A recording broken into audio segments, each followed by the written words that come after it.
A promessa quebrada que agora se cumpre em sua vida. O Salmo 112, 1:3 não é um versículo bonito. É um decreto divino. Uma ordem celestial que rasga os céus e declara: bem-aventurado o homem que teme ao Senhor e se deleita furiosamente em seus mandamentos. Sua descendência será poderosa na terra. A geração dos justos será abençoada. Bens e riquezas inundarão sua casa, e sua justiça permanecerá para sempre. Esta não é uma promessa para um seleto grupo de iluminados. É um direito de sangue, comprado na cruz, e Deus está gritando o seu nome agora. Alguns de vocês nunca ouviram isso como que é, uma declaração de guerra espiritual. Hoje, Deus não te convida para ler.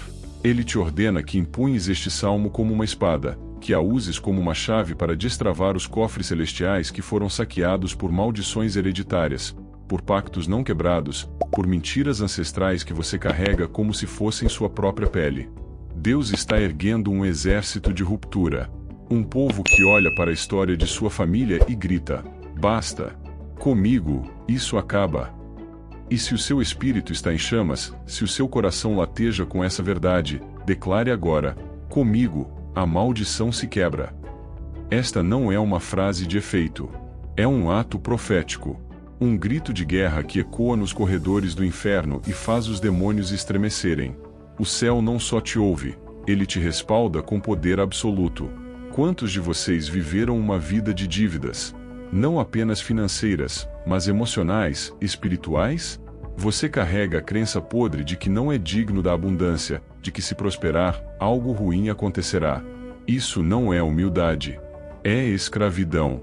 É a voz do inimigo sussurrando que o medo é seu dono. Mas hoje, em nome de Jesus, essas cadeias se estilhaçam. Você não nasceu para sobreviver. Você foi forjado para refletir a glória de um Deus provedor, justo e transbordante. Você sabia que a pobreza não é falta de dinheiro? É uma mentalidade de escassez. É uma voz interior que insiste em gritar: não é suficiente. Mas o Salmo 112 grita mais alto: bens e riquezas há em sua casa. Não por ganância, mas por fidelidade. Quando você caminha em retidão, honrando aquele que é a fonte, as portas que estavam soldadas se abrem. A terra seca começa a florir. A estagnação se transforma em um rio transbordante. Há uma diferença abissal entre trabalhar com sua própria força e trabalhar sob a bênção incontestável de Deus. E quando Ele abençoa, nenhum inferno pode amaldiçoar. Pare agora e reflita: quantas vezes você deu tudo de si e não saiu do lugar? Quantas vezes diminuiu seu sonho porque isso não acontece na nossa família? Isso não é resignação. É uma corrente espiritual. A verdadeira humildade é admitir que você não pode, mas que Deus pode. Ele não te chamou para uma vida de limites. Ele é Jeová Jireh, o Deus que provê. O mesmo que alimentou Elias com corvos, que multiplicou o azeite da viúva, que fez um almoço de criança alimentar uma multidão. Esse mesmo Deus quer revolucionar a sua economia. Mas para isso, você precisa fazer uma troca radical, renunciar às mentiras que herdou e abraçar as promessas que Ele escreveu para você. Já ouviu que dinheiro é sujo, que rico se afasta de Deus, que é melhor não ter para não se corromper? Isso não é Bíblia. É religião envenenada. A palavra diz que o amor ao dinheiro é a raiz de todos os males. O dinheiro nas mãos de um coração curado é um instrumento poderoso para abençoar, construir e transformar. Você foi designado para ser um canal de bênção, para romper com a escassez e erguer um novo legado familiar, onde a abundância, a generosidade e a sabedoria financeira sejam a herança que você deixa. Mas precisamos ir mais fundo.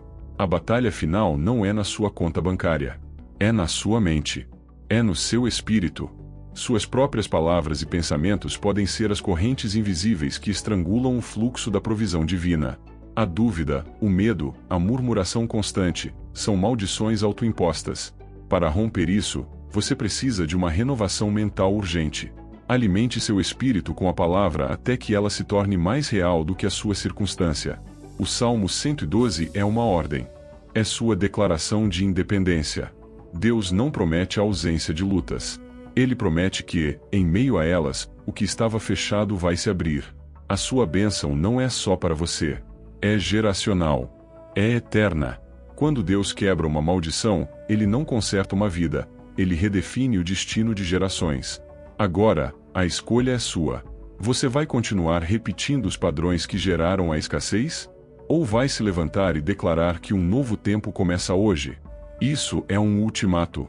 Deus te chama para ser um guerreiro espiritual, equipado com a sua palavra e com a autoridade para pisar sobre serpentes e escorpiões e para destruir toda a obra do inimigo. O milagre da libertação econômica está ao seu alcance, mas exige que você permaneça firme, obediente, inabalável. A anatomia da maldição, irmãos. Não podemos lutar contra um inimigo que não conhecemos. Precisamos dissecar a natureza desta maldição que se agarra às famílias como um câncer espiritual. Ela não é um monstro mitológico, é uma estrutura de pecado e mentira, legalizada através de gerações. Como ela opera? Através de padrões repetitivos. Observe a história da sua família.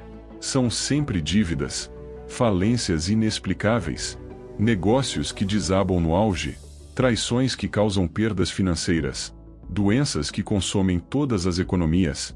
Isso não é coincidência. É uma assinatura demoníaca. Ela age através de crenças limitantes. Frases que ecoam na sua mente como mantras de derrota. Na nossa família nada vem fácil. Somos pobres, mas honrados. Dinheiro é para os desonestos. Quem plantou essas sementes de escassez no solo do seu espírito? Você está regando uma planta que não veio do jardim do Éden. Ela se manifesta em portas bloqueadas. Você já sentiu que está correndo numa esteira? Que se esforça, se mata de trabalhar, mas sempre falta? É como se houvesse um buraco invisível no seu bolso, drenando toda a semente, todo o fruto, toda a bênção. Você não está louco.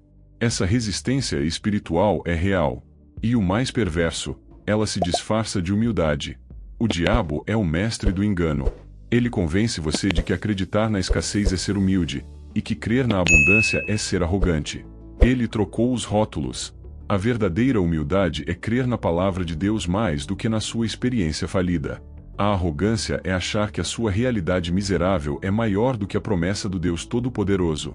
Pare agora e responda a Deus.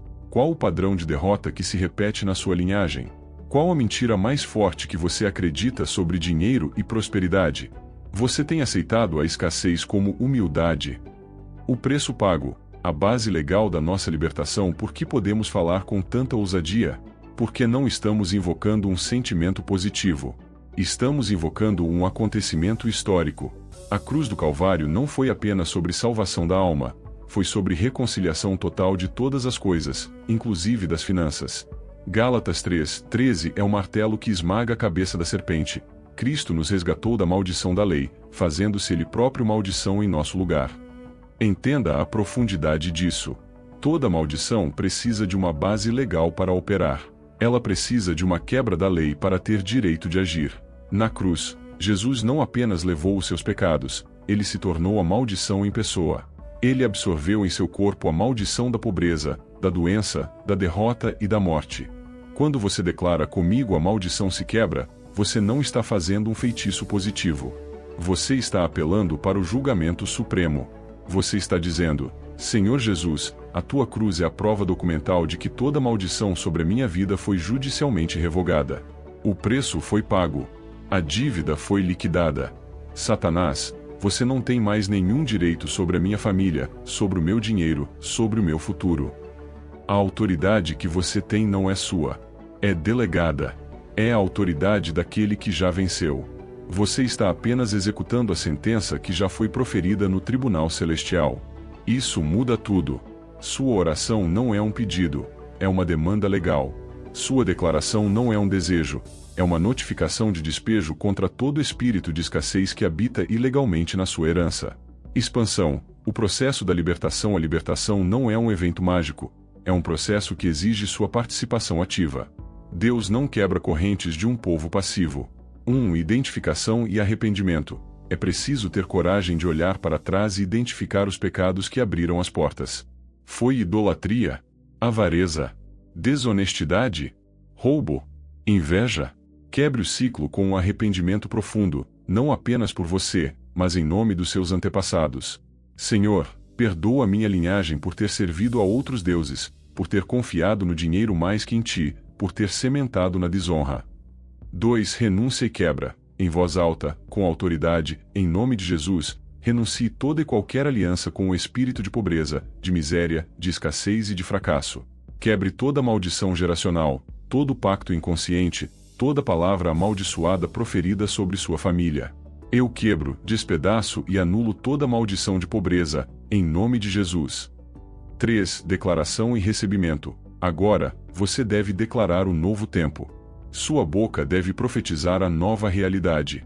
Abra a Bíblia no Salmo 112 e leia em voz alta como um decreto sobre sua vida, sua casa, seus negócios. Eu declaro que a minha casa é uma casa de bens e riquezas. Eu declaro que a minha descendência é poderosa na terra. 4. Ação e obediência. A fé sem obras é morta. Comece a agir como um próspero. Semeie. Mesmo que seja pouco, semeie com fé, como a viúva de Sarepta. Seja generoso. Organize suas finanças. Pare com a murmuração. Suas ações devem confirmar as suas declarações. Este processo não é opcional. É o caminho da libertação. Agora é o momento da decisão. Deus não vai forçar a sua liberdade. Ele a conquistou, mas você precisa se levantar e caminhar para fora da cela, mesmo que as correntes ainda estejam penduradas nos seus pulsos. A fé é dar o primeiro passo antes de ver a corrente se quebrar. Eu vou orar agora. E eu exijo que você participe. Não seja espectador. Seja guerreiro. Levante-se agora onde você está. Feche os olhos. Coloque a sua mão sobre o seu coração. E repita com toda a força do seu ser: Senhor Jesus, eu creio que na cruz tu te tornaste maldição por mim. Eu apelo para o teu sangue hoje. Eu identifico e me arrependo de todo o pecado que abriu porta para a escassez na minha linhagem. Agora, em nome de Jesus, eu renuncio e quebro todo o pacto com o espírito de pobreza, de miséria, de fracasso e de escassez. Quebro toda a maldição geracional sobre as minhas finanças. Comigo, esse ciclo acaba. Eu declaro que o Salmo 112 é a minha herança. Minha casa é abençoada. Meus filhos são poderosos. Minha vida transborda. Eu recebo a tua provisão agora. Eu me levanto como um canal de bênção para as nações. Em nome poderoso de Jesus. Amém. Agora, nos comentários, eu quero ver sua declaração de fé. Escreva: comigo, a maldição se quebra. Eu sou o ponto de ruptura. E agora, eu te ordeno, compartilhe esta live. Compartilhe com alguém da sua família. Compartilhe com um amigo que está lutando. Você não pode guardar esta palavra para si.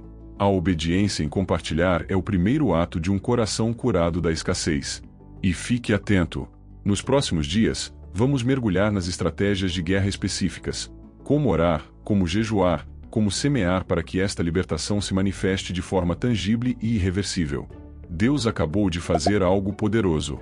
Não retroceda. A bênção já está a caminho. Corra para ela. Que Deus te abençoe. Fé e amor.